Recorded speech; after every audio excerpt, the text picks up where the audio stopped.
Hello दोस्तों, आज मैं आपके साथ पिज़्ज़ा की रेसिपी शेयर करने वाली हूँ। आज से पहले शायद ही आपने इतना आसान तरीके से कभी पिज़्ज़ा बनाया होगा। इस पिज़्ज़ा को बनाने के लिए ना तो आपको अलग से बेस बनाने की ज़रूरत है, ना ही आपको ज़्यादा कुछ झंझट करने की। बिल्कुल सिंपल तरीके से और एक साथ ही हम पिज़्ज़ा बेस और पिज़्ज़ा तैयार कर लेंगे। और दोस्तों, अगर आपको मेरी रेसिपीज़ पसंद आती है तो प्लीज़ वीडियो को लाइक ज़रूर कर देना। अगर आप मेरे चैनल पर नए आए हैं तो चैनल को सब्सक्राइब कर लेना। तो चलिए बनाना शुरू करते हैं। सबसे पहले हम पिज़्ज़ा बनाने के लिए डो तैयार कर लेते हैं फ्रेंड्स। तो यहाँ पे हम कोई बेस वगैरह नहीं बना रही हैं, हम सीधा पिज़्ज़ा बनाएंगे, लेकिन उसके लिए हमें इस तरीके से पहले डो तैयार करना होगा। तो मैंने मेजरिंग कप से 1/4 कप यहाँ पे दूध ले लिया है। दूध मैंने फुल फैट लिया है। अब इसमें ऐड करेंगे यहाँ पे 1 टेबल स्पून शक्कर यानी चीनी ऐड कर लेते हैं। साथ में हम इसमें बिल्कुल थोड़ा सा नमक ऐड करेंगे। तो बिल्कुल 1/4 चम्मच के आसपास नमक ऐड कर ले, थोड़ा सा बचा लेंगे, बाद में भी हमें लगेगा पिज़्ज़ा बनाने में। इसी के साथ इसमें हम आधा चम्मच डालेंगे खाने वाला सोडा यानी बेकिंग सोडा, और 1 चम्मच डालेंगे इसमें हम बेकिंग पाउडर। बेकिंग पाउडर डालने के बाद में अब बारी है इसमें ऑयल या बटर डालने की फ्रेंड्स। तो मैं यहाँ पे ऑयल का इस्तेमाल कर रही हूँ। अगर आप बटर डाल रहे हैं तो मेल्ट करके डालें बटर को। 3 टेबल स्पून इसके अंदर डालना है हमें यहाँ पे ऑयल या बटर। ऑयल डालने से जो हमारा पिज़्ज़ा बनेगा ना, वो बहुत ही ज़्यादा सॉफ्ट और एकदम ही मॉइस्ट सा बनकर तैयार होगा। इसके बाद में इसमें बारी है मैदा डालने की। तो मैंने मेजरिंग कप से 1 कप भरकर यहाँ पे मैदा ले ली है। अगर आप इसे और ज़्यादा हेल्दी बनाना चाहते हैं ना, तो आप गेहूं के आटे से भी इसको बना सकते हो। उसका कलर खाली थोड़ा सा डार्क आता है, बाकी टेस्ट में कोई ज़्यादा अंतर नहीं आता है। बहुत ही बढ़िया बनकर तैयार होता है। अब इसको अच्छे से मिक्स करके और इसका एकदम डो लगा लेंगे हम यहाँ पे। इस समय आप इसको चम्मच से ही अच्छे से मिक्स कर सकते हो। बिल्कुल हल्के हल्के हाथों से आपको ये मिक्स करना है। और अगर आपको लगे कि इसमें थोड़ी सी दूध की ज़रूरत है या पानी की ज़रूरत है तो आप ऐड कर सकते हो, बिल्कुल 1-2 छोटे चम्मच के बराबर। और इसको अच्छे से मिला ले। ज़्यादा दूध या पानी इसमें ऐड ना करें एक साथ, नहीं तो ये पतला हो जाएगा और आपको इसके अंदर और मैदा मिलानी पड़ेगी। तो यहाँ पे ये बिल्कुल अच्छे से तैयार हो गया। हमने 2 चम्मच इसमें दूध और डाला था। अब इसको ढक्कन लगाकर रेस्ट करने के लिए रख देंगे। कम से कम 20 मिनट तो इसको हमें रेस्ट देना ही होगा। एकदम पैक ढक्कन लगाएंगे, इसको साइड में छोड़ देंगे रेस्ट करने के लिए। और तब तक हम अगली तैयारी कर लेते हैं। तो यहाँ पे मैंने सब्जियों में 1 हरी शिमला मिर्ची ली है। आप इसकी जगह पे कलरफुल शिमला मिर्ची का इस्तेमाल कर सकते हो। इसी के साथ हमने 2 छोटे आकार की प्याज ले ली है। आप 1 प्याज ले रहे हैं तो थोड़ी सी बड़ी ले लें। साथ में 1 हमने गाजर ली है। इन सब्जियों को हम बिल्कुल बारीक कट करके फिर इस्तेमाल करेंगे। यहाँ पे सब्जियाँ हमें बिल्कुल बारीक चाहिए। इसी के साथ मैंने थोड़ा सा हरा धनिया ले लिया है। इसको हम धोकर अच्छे से साफ़ करके कट कर लेंगे। और इसके अलावा हमें लगेगी यहाँ पे मोज़रेला चीज़, या फिर आप पिज़्ज़ा चीज़ का इस्तेमाल कर सकते हो। तो मैं इसको पहले ग्रेट कर लेती हूँ। ये पिज़्ज़ा बनाने के लिए आपको यहाँ पे कम से कम 100 ग्राम चीज़ का इस्तेमाल करना होता है फ्रेंड्स। तो मैंने थोड़ी सी बचा ली है, इसका इस्तेमाल हम बाद में करेंगे। अब चीज़ को हम प्लेट में इस तरीके से फैलाएंगे और ऊपर से जो हमने सब्जियां ली थी ना, उनको इस तरीके से बिल्कुल बारीक कट करके इसके अंदर ऐड करेंगे। इसके बाद में सब्जियों के टेस्ट को हल्का सा नमकीन करने के लिए बिल्कुल थोड़ा सा नमक ऐड करेंगे। ज़्यादा नहीं करना है क्योंकि चीज़ के अंदर भी नमक होता है।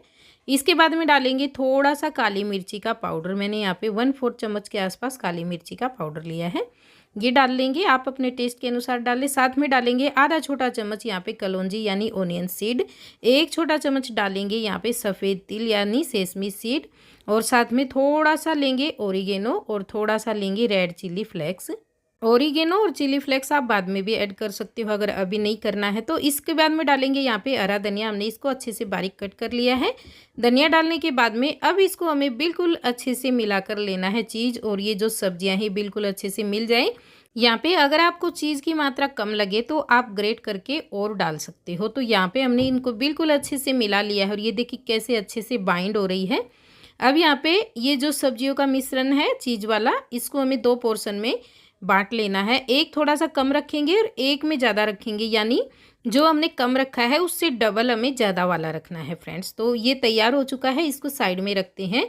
और इसके बाद में अगली तैयारी हमें क्या करनी है, जिस प्लेट में आप पिज़्ज़ा पकाने वाले हैं उसको पहले थोड़ा सा ऑयल डालकर अच्छे से ग्रीस कर ले। पूरी प्लेट पे अच्छे से लगा ले। इससे एक तो नीचे से जो पिज़्ज़ा है वो बिल्कुल अच्छे से सीकेगा और दूसरा जो पिज़्ज़ा है वो इसके अंदर चिपकेगा भी नहीं। तो इसके बाद में हम क्या करेंगे, जो हमने डो तैयार करके साइड में रखा था रेस्ट के लिए, इसको 20-25 मिनट हो गए हैं रखे हुए। तो अब क्या करेंगे, हम कोई भी चकला ले लेंगे या फिर इस तरह से आप फ्लैट सरफेस का इस्तेमाल करें। उसके ऊपर सूखी मैदा डालें और ऊपर से रखें ये तैयार किया हुआ डो, और इसको हाथ से बिल्कुल हल्के हाथों से इस तरीके से मसल कर और थोड़ा सा चिकना बना लें आप इसको। ज़्यादा देर तक आपको नहीं मसलना है, बिल्कुल हल्का सा इसको 1 आध मिनट के लिए मसल कर लें इस तरीके से, और तुरंत ही आप इसको इस तरीके से फैला लें। इसको ज़्यादा देर छोड़ना भी नहीं है और बाकी अभी हमें इसको रेस्ट भी नहीं देना है। सूखी मैदा डालते हुए इसको इस तरीके से फैला लेंगे। यहाँ पे हमने रोटी के जितना इसको फैला लिया है, लेकिन ये हल्का सा मोटा ही रहता है, इसको ज़्यादा पतला नहीं करना हमें। अब इसके सेंटर में रखेंगे स्टफिंग, और हमने जो ज़्यादा वाली स्टफिंग रखी थी ना, वो इस टाइम इस्तेमाल करनी है। अब इसको पैक कर देंगे, जैसे हम पराठा पैक करते हैं, भरवा पराठा बनाते हैं उसको पैक करते हैं, इसी तरीके से हमें इसको पैक करना है और हल्के हल्के हाथों से इस तरीके से इसको फैला लेना है। पहले हम इसको प्लेट में रख लेते हैं, उसके बाद में इसको पूरी शेप देंगे फ्रेंड्स। तो यहाँ पे प्लेट में, जो प्लेट में हमने ऑयल से ग्रीस करके रखा था, उसमें रखने के बाद में और इसको बिल्कुल हल्के हल्के हाथों से यहाँ पे इस तरीके से पूरा फैला लेना है। और अब बारी है इसके ऊपर से ये स्टफिंग रखने की, जो हमने सब्जियों की स्टफिंग बचा कर रखी थी।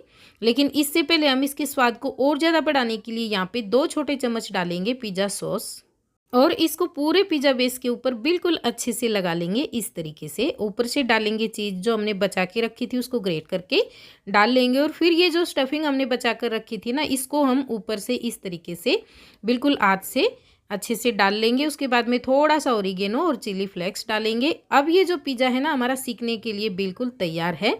आप इस तरीके से पिज़्ज़ा बनाते हो तो बहुत ही जल्दी पिज़्ज़ा बनकर तैयार होता है, और ना आपको पिज़्ज़ा बेस बनाने का झंझट, ना बाकी के ज़्यादा झंझट, बिल्कुल सिंपल तरीका है। तो मैं इसको कढ़ाई में सेक रही हूँ। मैंने कढ़ाई को प्रीट होने के लिए रख दिया था 5 मिनट पहले मीडियम फ्लेम पे। बिल्कुल अच्छे से प्रीट होने के बाद में पिज़्ज़ा रख दिया है। अब धीमी आंच पर इसको कम से कम 20 मिनट तक सेकना होगा। 10 मिनट सेकने के बाद में आप देख रहे हैं पिज़्ज़ा बिल्कुल अच्छे से फूल चुका है। अभी ये पका नहीं है, इसको और सेकने देंगे।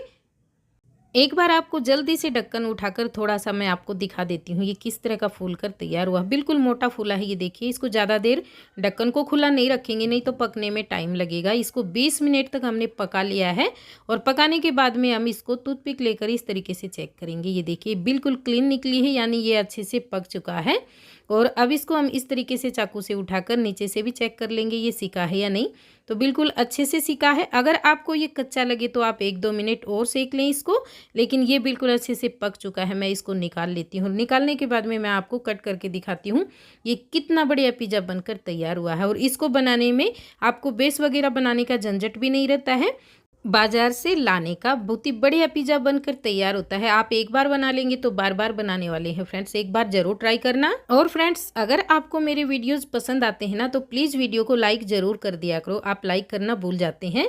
तो यहाँ पे मैंने पिज़्ज़ा कट करके निकाल लिया, और देखने से ही आपको लग रहा होगा कितना टेस्टी सा पिज़्ज़ा बनकर तैयार हुआ है। सॉफ्ट भी बहुत ज़्यादा है। इस तरीके से आप इसको थोड़ी देर हाथ में उठाकर रखेंगे ना, तो अपने आप टूटकर गिरने लग जाता है। बहुत ज़्यादा सॉफ्ट बनता है, क्योंकि इसमें हमने ज़्यादा मैदा का इस्तेमाल नहीं किया है।